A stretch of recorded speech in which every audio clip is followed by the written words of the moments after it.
So roughly around 2 years ago, I was a fat, chubby, and overweight guy who lacked a lot of self-confidence and discipline. I was just somebody who just overall could never ever fathom taking off my shirt in public. That was just something I could never see myself doing. The idea of going into public and going into like the beach or like even a men's public gym and taking off my shirt was something I could never fathom doing. Cause I was just super embarrassed to even look at myself in the mirror. My overall starting point was pretty ass, I'm not gonna lie. I didn't have any good foundation. When I first looked at myself 2 years ago, I was just purely fat. I know a lot of people say that they started off skinny fat, they started off skinny, but no, for me, I just started off fat and overweight. I had a big ass stomach, flabby grandma arms. Overall, I had no muscle definition when I first started my fitness journey, like zero. But like I said, when that light bulb switched 2 years ago, I made a decision to not only lose weight, because I feel like losing weight is relatively easy and straightforward, but I wanted to recomp my body. And if you guys don't know what recomp means, that means losing body fat while also simultaneously building lean muscle. Overall, I had a goal in mind that I not only wanted to lose weight, but I wanted to build some lean muscle. I'm not 100% on my full peak physique capacity, but I can definitely say throughout my 2-year fitness journey, I've definitely built a good amount of muscle. And I can definitely say for sure that I'm more confident now and I can definitely take off my shirt in public. And yeah, guys, I gotta say this, building muscle, in my opinion, is actually harder than losing weight, because losing weight is pretty straightforward.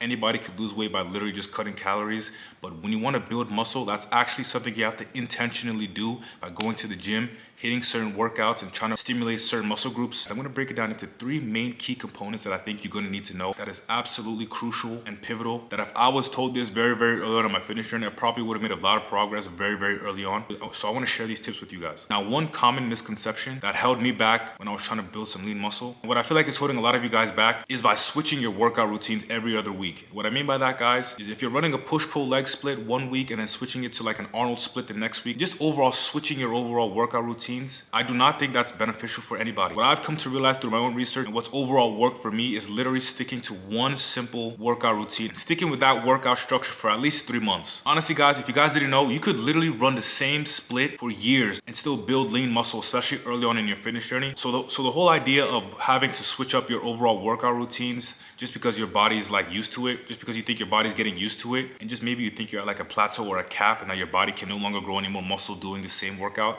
that is something I realized that is very, very incorrect and very not true. So like I said, guys, it's very, very important to stick to a simple, well-structured workout routine that you personally feel comfortable doing. And like I said, it doesn't have to be push-pull leg. That's like the main common one, but there's plenty of different workout routines that you could follow. Just stick to one. That is the main key thing I want you guys to understand. Stick to one and literally stick with that for at least 3 months. And guys, I promise you, you're gonna make a lot of gains. Now, the second thing I did, guys, which is actually gonna be, I would say, the number one most important thing, is I made sure to eat at least 200 grams of protein every single day, minimum, bare minimum, nothing less. So for me being a bigger guy, I made sure every single day, Saturday and Sundays, for the most part, I was eating at least a minimum of 200 grams of protein. Obviously on cheat days, that would fluctuate, but for the most part, 90% of my diet, even when I was cheating, I would always cheat eating like, a regular hamburger instead of just eating a whole bag of chips. So it's really important, guys, to get at least, for at least most guys, especially who's watching this, at least getting 200 grams of protein, you're at a good spot. So I know some people say that eating a lot of protein is bad, which is actually crazy that I even hear that. Or some people say you don't have to eat that much protein,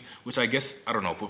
But for me, guys, as a bigger guy who's trying to aim for like 210 pounds, I make sure every single day I'm hitting 200 grams of protein because I'm still in the cutting phase as of today, and I'm still making sure I'm hitting at least 200 grams of protein. So it's really important, guys, to at a bare minimum, get your protein goal in. I don't even care if you're 5'8", 6 foot, no matter what it is, if you're getting 200 grams of protein and you're in a calorie deficit, you're gonna be in a good position. Trust me. I'm not even gonna lie to you guys. I'm just gonna go out on a limb here and say this, especially for the guys. If you're 5'8", all the way to like 7 foot, and you're trying to cut weight, lose body fat, while also maintaining and also building lean muscle, 200 grams of protein is literally a bare minimum for any guy. Don't care how tall you are, doesn't even matter.